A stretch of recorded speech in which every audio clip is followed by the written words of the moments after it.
हरे कृष्णा। जैसे कि आप सबको पता है कि आज अक्षय तृतीया है। आपको अक्षय तृतीया की हार्दिक शुभकामनाएं। राधे राधे राधे श्याम गोविंद। मैंने अक्षय तृतीया के लिए घर पे ही चंदन को घिसा है। मैंने चंदन को घिसने के बाद उसके लेप में थोड़ा सा गुलाब जल, थोड़ा सा इत्र, थोड़ा सा कपूर डालकर अच्छे से उसे मिक्स कर ली। उसके बाद मैंने उनका चंदन श्रृंगार किया। उनका चंदन श्रृंगार मैंने उनके चरणों से स्टार्ट किया। मैंने उनके हाथों पर चंदन लगाया, उनके पूर्ण अंग शरीर पर चंदन लगाया। उसके बाद मैंने उनके फेस पर चंदन लगाया उंगली की मदद से। चंदन लगाने के बाद में मैंने उनके श्रृंगार किया और उनके श्रृंगार के लिए मैंने ऐसे कलर यूज किए जो वॉशेबल थे, जो एक ही बार पानी डालने से वॉश हो जाते और उससे उनको किसी प्रकार की कोई हानि नहीं होती।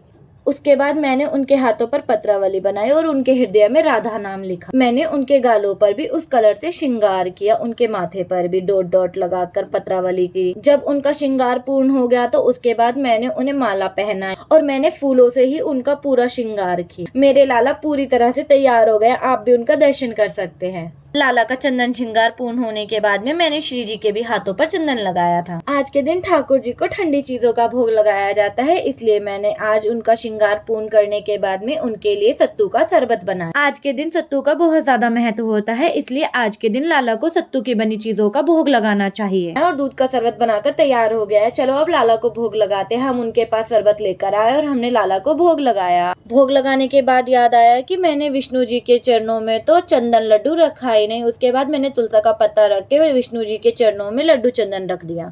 लाला के चरणों में मैं पहले ही लड्डू चंदन रख चुकी थी।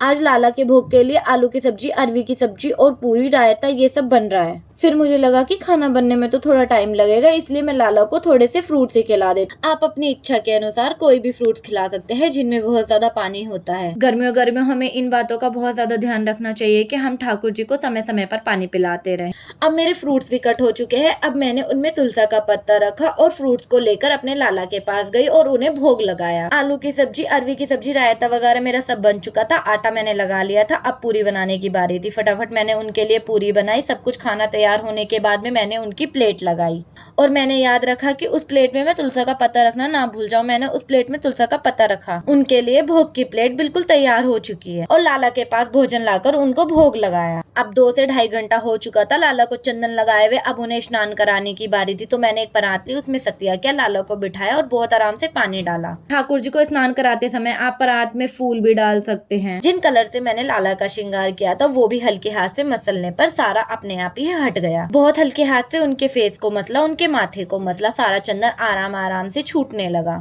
लाला को स्नान कराने के बाद उन्हें टॉवल से पहुंचकर उनको वस्त्र पहनाए। उनके वस्त्र उनकी ही पसंद के थे, आज नीले कलर के। आज के दिन लाला को चांदी की पायल पहनाई जाती है, इसलिए मैंने मेरे लाला को तैयार करने के बाद में उनको चांदी की पायल पहनाई। लाला के स्नान के बाद में मैंने श्री जी का भी स्नान कराया, श्री जी को भी वस्त्र पहनाए।